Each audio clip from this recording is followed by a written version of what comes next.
TSD TV, Tri-State Defender. Greater Memphis Media.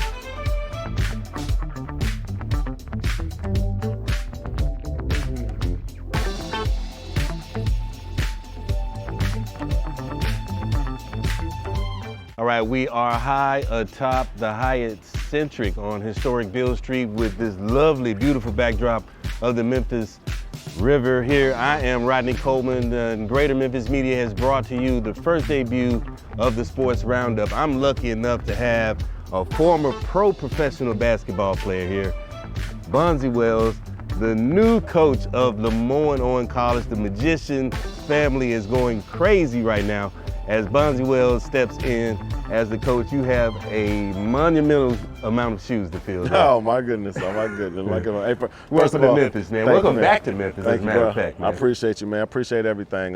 It's an honor to be back, and as a head coach, you know, it's a lot of pressure, you know, but you know, pressure is everything in my life. That's all I've known these last 20, 30 years of being in pressure-packed situations and trying to flourish in them. So, awesome. You know, I'm very excited. Awesome, awesome. So you played here in your pro career in 2003. As I said, welcome back to Memphis. Yeah. What made you decide to do coaching here in the city of Memphis? You know, like we talked about off air, you know, coaching kind of chose me, you know, this situation.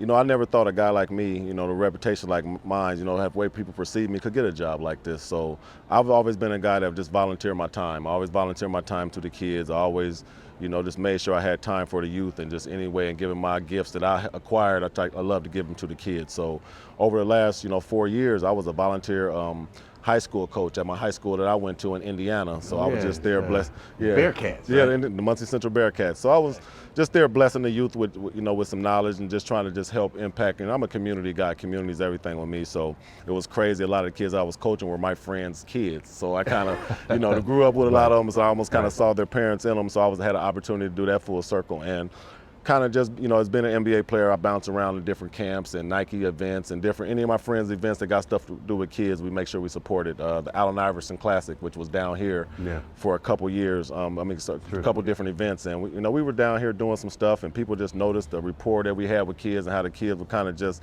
you know, gravitating to us and really listening to us and working hard. And they were just asking us, like, you know, myself and Rasheed Wallace, they was asking us like, yo, are y'all only coaching high school? And we like, yeah. It is like, you guys need to elevate yourself. Y'all got more to give to the game. And we kind of laughed it off like, man, you know, we're perceived so different. You just don't know what we've been through. And he was like, guys are just like, trust me, man. You guys need to do it. And it just opened up, sparked interest, and then that's just when the fires start burning. And crazy thing, 2 months later, we're here.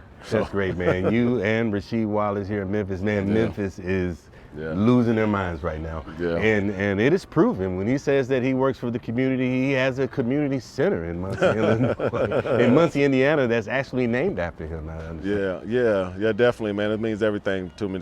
It's the Bewley Community Center. It's where, you know, youth like myself felt like it was called home base for us. You know, when you know so much stuff going on in the streets, and that was just our safe haven where we can go when we wanted to choose the right thing to do. It was just, that was our community center, and I was just one of those kids that went to it every day. They had programs that ran through the community center.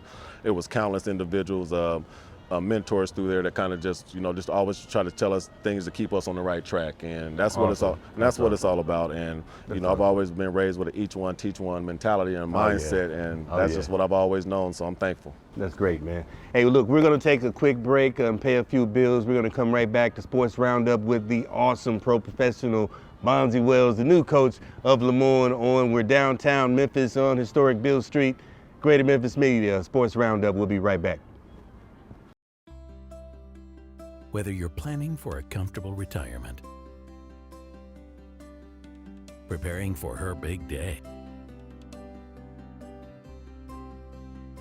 or saving for graduation day. I know it's a lot, but what do you think? We can help with that. Preserver Partners, preparing for your future today. Family. Security.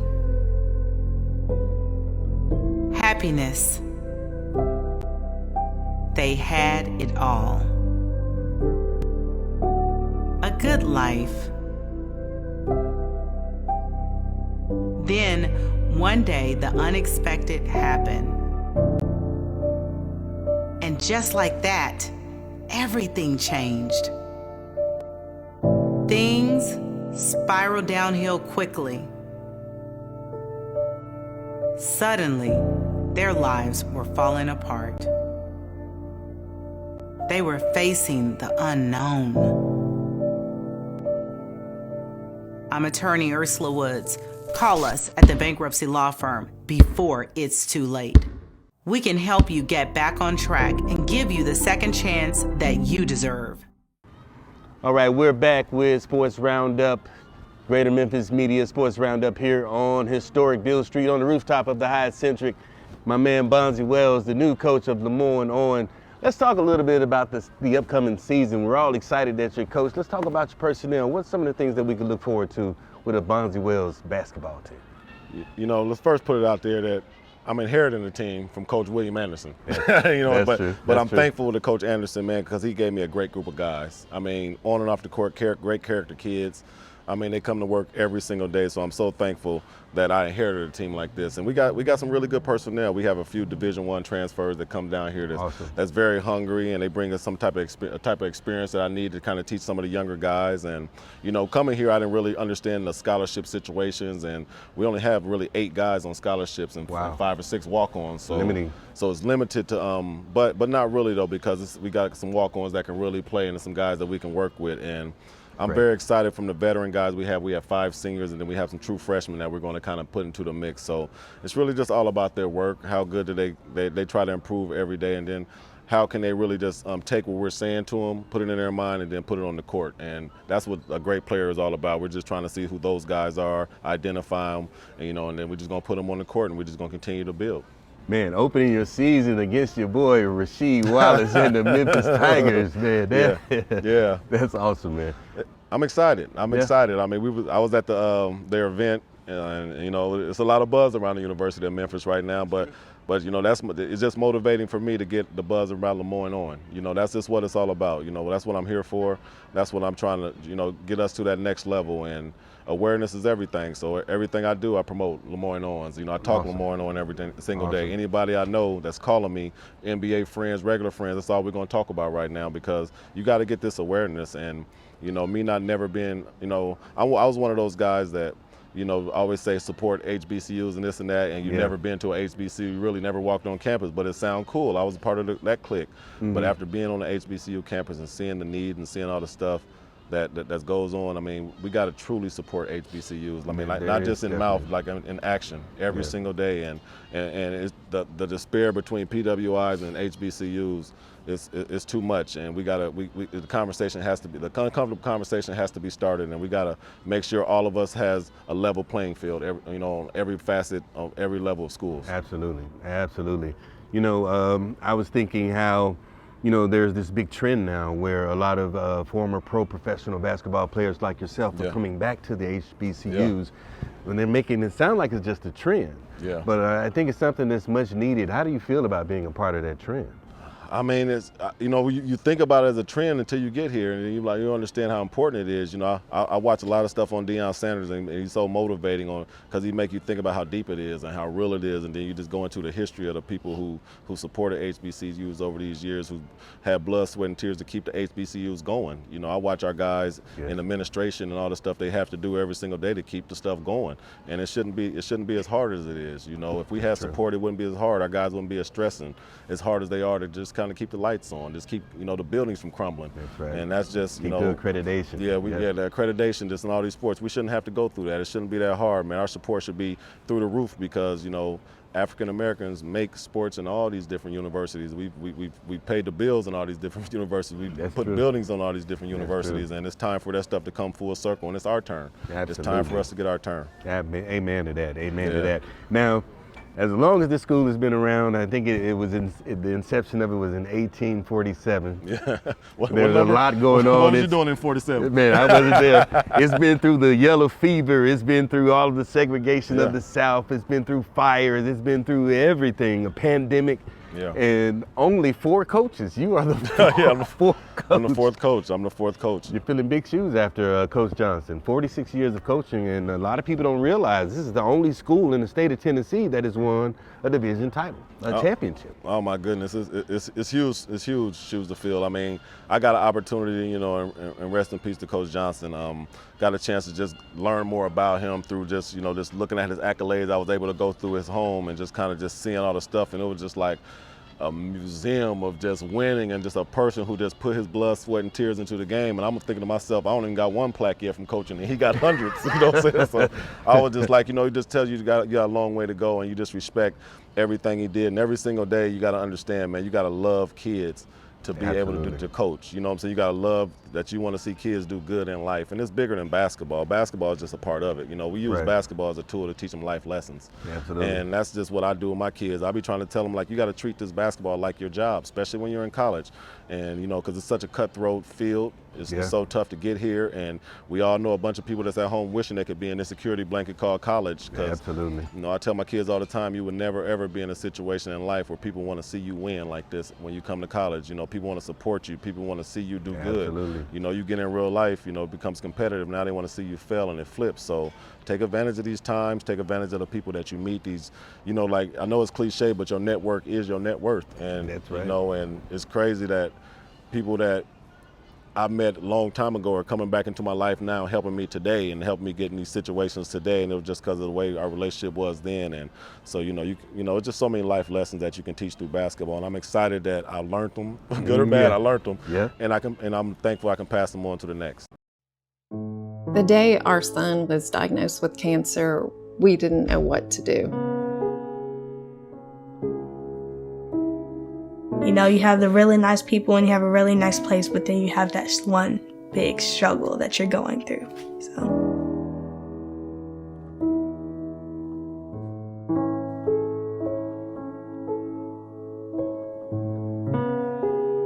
The question we're always wondering about is, what if it comes back? Or what if she has complications from her therapy as she gets older?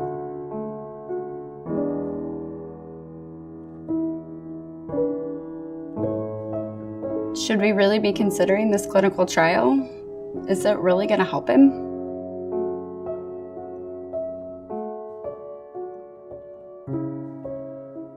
When the doctor was telling me I had cancer, I didn't know how to act in front of my mom. I didn't know how to handle this news.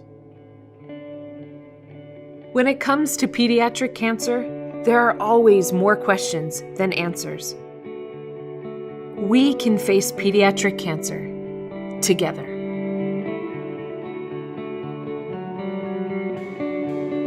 Hi, Jim Downey. Hi, good to meet you. Hi, Jim. So Savannah, how old are you again?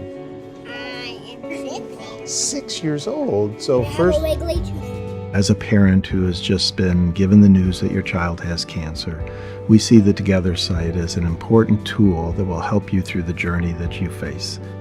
When you go home with that diagnosis of cancer, then you're facing the decisions that are going to alter your child's life and your life. Why can't there be a site, an authoritative site that gives you everything you need to make the right decisions?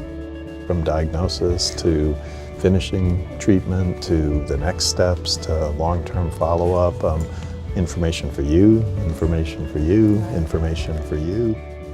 Your questions go beyond treatments and trials. Together, we'll offer resources and support for your day-to-day life. As the father of a pediatric cancer patient, I know that when you or someone you love is facing cancer, you find strength and information and hope. That's what this website, this resource, this community called Together is all about.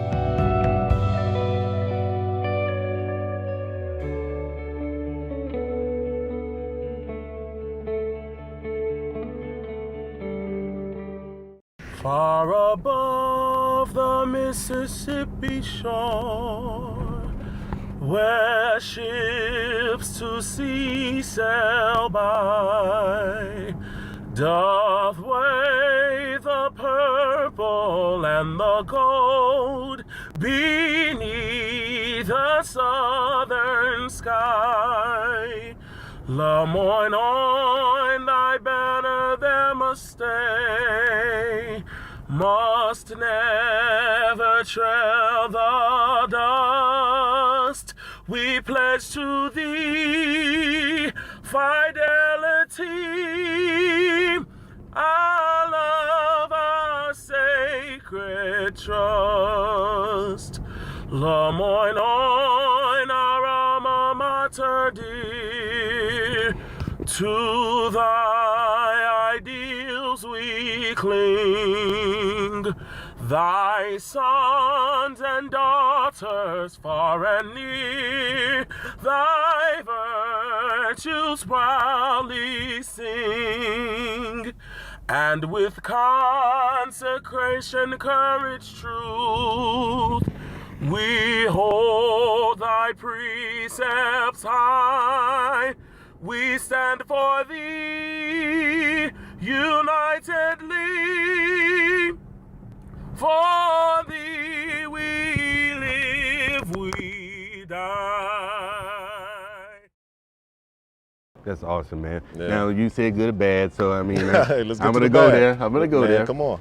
You know, you played for a team that didn't have the greatest reputation during that time. Now, I love to watch y'all play. There was a tenacity on the court that was pretty much unmatched, and you guys made it to the playoffs constantly. But off the court, there were a lot of issues, and there were some things that happened, and they tried to taint your reputation throughout your career. How do you feel about that? And now you're in a position where you're going to be influencing the youth that are seeking to be professionals. Well, you know, back then it was tough, you know, but when you playing, like when I was playing, when I was in the moment, I didn't understand it.